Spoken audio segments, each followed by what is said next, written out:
So our first item in the sensory room is the swing. So before getting on the swing, we want to make sure that the mat is safely underneath of it. You don't have any big gaps in the middle, and that it's pretty centered underneath the swing. So the different ways that you can sit in the swing are by laying on your stomach,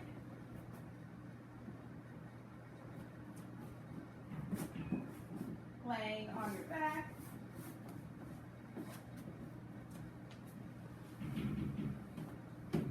and sitting on the swing, like you might on an outside play swing. Scoot back. And so it's important to make sure that the swing is safely attached and it's at the right height. You might have the student get in and realize you need to either raise or lower it. So when you're swinging on the swing, you want to make sure that the student is either swinging front to back. So you can either assist them in swinging front to back, or they can swing themselves with their feet or their hands if they're laying on their stomach. Or students can swing side to side.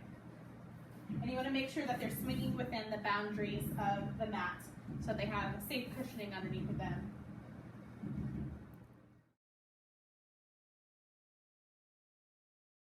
Our don'ts for the swing are: do not run and jump into the swing. Make sure students are staying inside of the boundary line, so don't go outside of the areas. Oh my God. And don't let students spin around in a circle. Make sure that they are swinging front to back or side to side, unless it is otherwise specified that the student should be doing rotary spinning.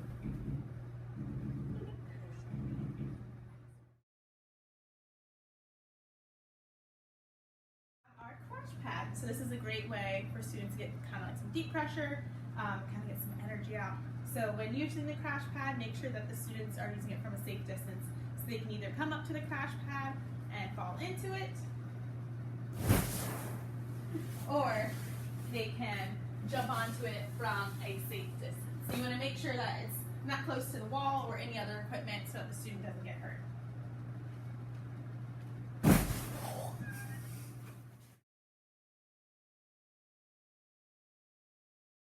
Our don't for the crash pad is don't allow students to run from a distance and either jump or fall onto the crash pad.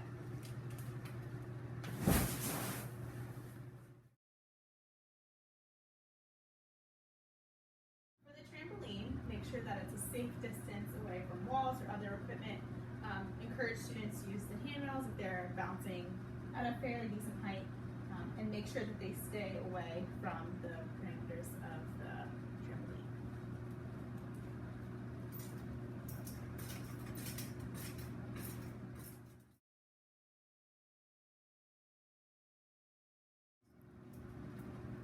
Alright, so our don'ts for the trampoline are: don't jump on the outside springs, don't hang from the handrails,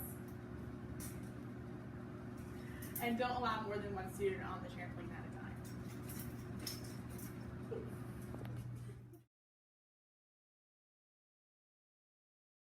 Alright, so next is our steamroller. So this is a good way for students to get some input throughout their body. So for the steamroller, you want to make sure that they're going head or hands first through the steamroller. So you can either go through in between both of the foam parts. You can lift it up too if they need a little extra help getting through. They can pull themselves through. The bands on the sides can be adjusted by an adult to either give more pressure by putting them towards the bottom or a little less pressure by putting them at the top. Students can also go across the top of the steamroller, using their hands to push them through. It can also be used up against the crash pad, and students can go on top, across, and onto the crash pad.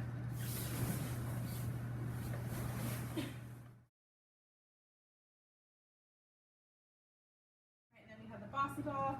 It can be used kind of like a little balance mechanism, or a good way to get input, kind of like you do from a wiggle cushion or a trampoline. So students can step onto it and practice with their balance. If they're in a safe environment and they seem pretty steady and they're not near equipment, you can play catch on it. It's a good way to get some input. It can also be flipped the other way, so that the ball is on the bottom, the flat part is on top. This requires a little bit more stability. And it's important that students are stepping onto it and are not running and jumping onto it. And then our yoga ball can be sat on, or students can lay on their belly and gently bounce, get some input in a similar way.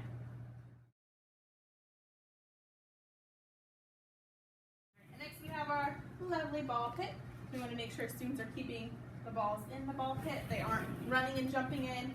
If they're a little bit shorter, maybe they can jump in safely from the side, but not running and jumping. I'm going to make sure it's away from the walls, and that we're limiting it to only 1 or 2 students.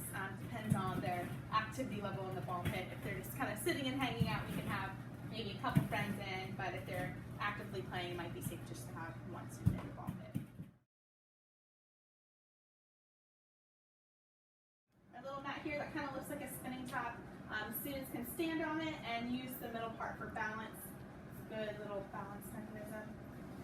So make sure just 1 student is using it at a time. They're not running and jumping onto it, and that it's in a safe environment.